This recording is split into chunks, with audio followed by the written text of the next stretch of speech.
देश के रक्षा मंत्री आदरणीय राजनाथ जी का फोन आया था इस विषय को लेकर। जिस संघर्ष से और जिस मेहनत और जिस काबिलियत के बल पर वो देश के सर्वोच्च पद की दावेदारी तक वो पहुंची हैं, समर्थन लोक जनशक्ति पार्टी रामविलास करती है। भारतीय जनता पार्टी ने राष्ट्रपति पद के लिए झारखंड की राज्यपाल द्रौपदी मुर्मू को अपना उम्मीदवार घोषित किया है। वहीं लोक जनशक्ति पार्टी रामविलास के अध्यक्ष चिराग पासवान ने आज बुधवार को संवाददाता सम्मेलन का आयोजन कर द्रौपदी मुर्मू को समर्थन देने का ऐलान किया। चिराग ने मीडिया को बताया कि रक्षा मंत्री राजनाथ सिंह ने उन्हें फोन कर द्रौपदी मुर्मू को एनडीए का उम्मीदवार घोषित किए जाने की जानकारी दी। चिराग ने कहा कि बीजेपी आज भी उन्हें एनडीए का हिस्सा मानती है, लेकिन हमारी पार्टी आज अकेले चलो की नीति पर आगे बढ़ रही है। अभी हम 2024 के लोकसभा चुनाव के लिए संगठन को मजबूत करने में जुटे हैं। सही समय पर पार्टी गठबंधन को लेकर फैसला करेगी। उन्होंने कहा कि हमने इस वजह से द्रौपदी मुर्मू का समर्थन करने का फैसला नहीं किया कि वे भाजपा की उम्मीदवार हैं, बल्कि हम आदिवासी समाज से आने वाली एक महिला का समर्थन कर रहे हैं। हम शुरू से समाज के दलित, पिछड़े और आदिवासी तबके की लड़ाई लड़ते रहे हैं और रामविलास पासवान के मूल्यों पर चलते हुए आगे भी इसी तरह का फैसला करते रहेंगे। आगे सुनिए चिराग पासवान क्या कुछ बता रहे हैं। जी, कल देश के रक्षा मंत्री आदरणीय राजनाथ जी का फोन आया था इस विषय को लेकर। कल उनकी भाजपा की शायद पार्लियामेंट्री बोर्ड की बैठक चल रही थी और पार्लियामेंट्री बोर्ड की बैठक समाप्त होने के तुरंत बाद ही उनका मुझे फ़ोन आया समर्थन के लिए, जहां पर उन्होंने इस बात को कहा कि भाई हम तो अभी भी आपको एनडीए का हिस्सा मानते हैं। बहरहाल चर्चा का विषय वो नहीं है। मेरे लिए ये ज़्यादा बड़ी चर्चा का विषय था कि मैं दोनों प्रत्याशियों को देखना चाहता था कि भाई एनडीए की तरफ से कौन है और महागठबंधन यूपीए की तरफ से कौन आता है सामने। तो वो दोनों प्रत्याशियों के व्यक्तित्व को देखकर ही पार्टी अपना फैसला लेती। पर जिस तरीके से राजनाथ जी के द्वारा द्रौपदी मुर्मू जी का नाम बताया गया, तो पार्टी के लिए ये फैसला लेना कठिन नहीं था कि हमारा समर्थन उन्हीं को जाता। इस बात को मैंने निरंतरता में स्पष्ट किया है कि लोक जनशक्ति पार्टी रामविलास फिलहाल अकेले चलो की रणनीति पर हम लोग काम कर रहे हैं। हम लोग का नीतिगत समर्थन समय समय पर विभिन्न गठबंधनों के लिए रहा है और वो रहेगा। पर आज की तारीख में पार्टी के संगठन को मजबूत करना, अपने जनाधार को बढ़ाना, ये हम लोग की प्राथमिकता है। 2024 के लोकसभा के चुनाव हो या संभवतः नहीं, यकीनन जो मध्यवर्ती चुनाव होंगे बिहार में, उस वक्त गठबंधन का क्या स्वरूप रहेगा, ये चुनाव की अधिसूचना आने के समय पर यह तय किया जाएगा। पर तब तक पार्टी अकेले चलो की रणनीति पर काम कर रही है। समय समय पर जब ऐसे बड़े फैसले लेने की जरूरत होगी, भाई जातीय जनगणना पे हम लोग का समर्थन पूरी तरीके से मुख्यमंत्री नीतीश कुमार जी के साथ है। संजोग की बात यह है कि एक ही गठबंधन में होने के बावजूद दोनों में विरोधाभास था। भाजपा बाद में ज़रूर उनके साथ आई, पर पहले तो विरोधाभास था। तो जब ऐसे फैसले लेने की ज़रूरत आएगी तो ये फैसला इसलिए नहीं क्योंकि ये एनडीए की प्रत्याशी हैं।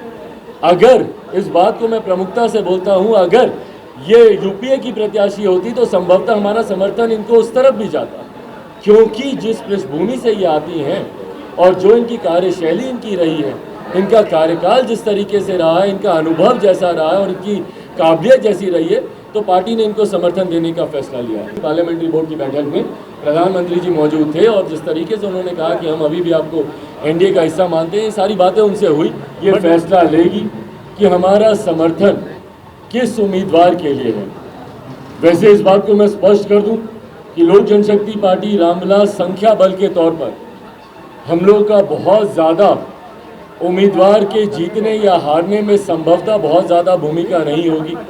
लोकसभा में एक वोट है हम लोग का, बट राष्ट्रपति चुनाव को अगर देखें, जिस इलेक्टोरल कॉलेज के माध्यम से चुनाव होता है, इस एक वोट की भी महत्व लगभग 700 प्लस वोट के आधार के तौर पर होती है एक एमपी के वोट की। बट बहरहाल मेरे इस एक वोट से बहुत ज़्यादा हार या जीत में कोई फ़र्क नहीं पड़ने वाला, पर उसके बावजूद नैतिकता एक बहुत बड़ा आधार है। लोक जनशक्ति पार्टी रामविलास ने हमेशा अपने विचारों, अपने सिद्धांतों के आधार पर फैसले किए हैं।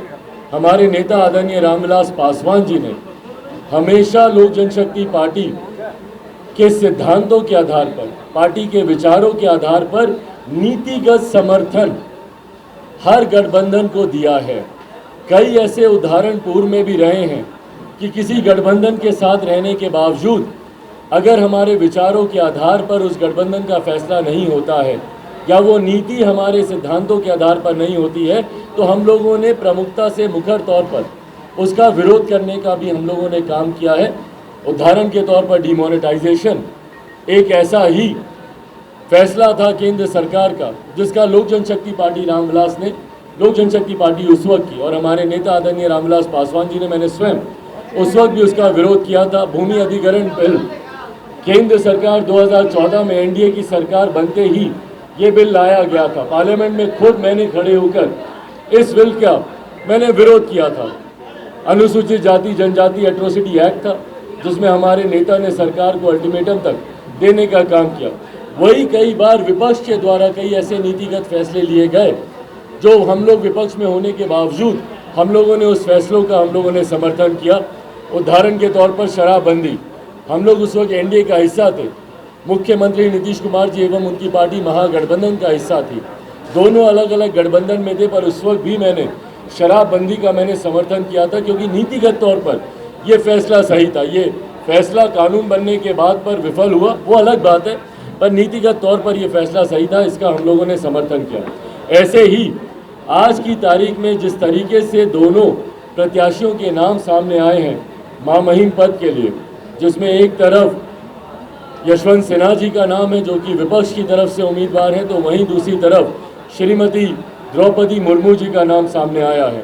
लोक जनशक्ति पार्टी ने हमेशा अनुसूचित जाति जनजाति वर्ग से आने वाले लोगों का मजबूती से समर्थन करने का काम किया है, और हमेशा हमारे नेता ने उनके 50 साल के सक्रिय राजनीतिक इतिहास को अगर आप देखें, 5 दशक से ज़्यादा जो हमारे नेता आदरणीय रामविलास पासवान जी ने राजनीति में बिताए, हमेशा उन्होंने अनुसूचित जाति जनजाति पिछड़ा वर्ग समाज के ऐसे वंचित वर्ग गरीब परिवार से आने वाले लोगों को मुख्य धारा के साथ जोड़ने का उन्होंने काम किया।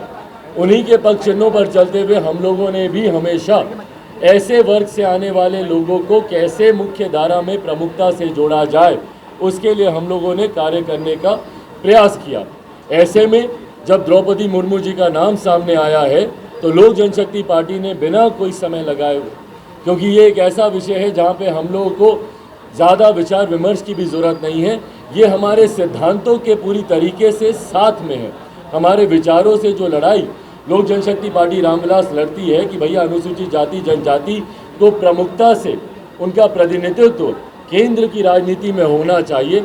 ऐसे में देश के सर्वोच्च पद के लिए एक ऐसी महिला का नाम जो आदिवासी समुदाय से आती हैं, जब एनडीए की तरफ से सामने आया, लोक जनशक्ति पार्टी रामविलास ने कल रात विभिन्न नेताओं से हम लोग की चर्चा हुई, बातचीत हुई, और एक आम राय बिना किसी विवाद के, यह आम राय हर किसी की थी, लोक जनशक्ति पार्टी रामविलास के हर एक नेता की, भले वो हमारे विभिन्न प्रदेशों के प्रदेश अध्यक्ष हों या हमारे राष्ट्रीय पदाधिकारी या हमारे बिहार प्रदेश के तमाम साथी, सबका एक स्वर में राय था कि हम लोगों को एनडीए के प्रत्याशी आदरणीय द्रौपदी मुर्मू जी का हम लोग को समर्थन करना चाहिए, ना सिर्फ क्योंकि वो एक महिला आदिवासी समुदाय से आती हैं, शेड्यूल्ड ट्राइब से आती हैं, बल्कि उनकी अपनी काबिलियत, जिस संघर्ष से और जिस मेहनत और जिस काबिलियत के बल पर वो देश के सर्वोच्च पद की दावेदारी तक वो पहुंची हैं, ये अपने में उनकी काबिलियत को दर्शाता है, उनके सामर्थ्य को दर्शाता है, और उनकी यही काबिलियत, इसी सामर्थ्य का समर्थन लोक जनशक्ति पार्टी रामविलास करती है।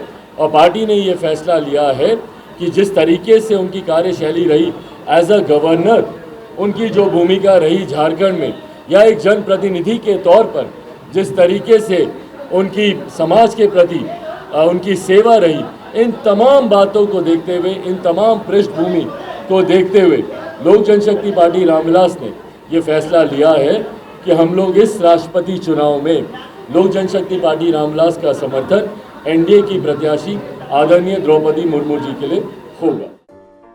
अगर आपको हमारा वीडियो पसंद आया हो तो इसे लाइक करें, सब्सक्राइब करें और साथ ही बेल आइकन दबाना ना भूलें।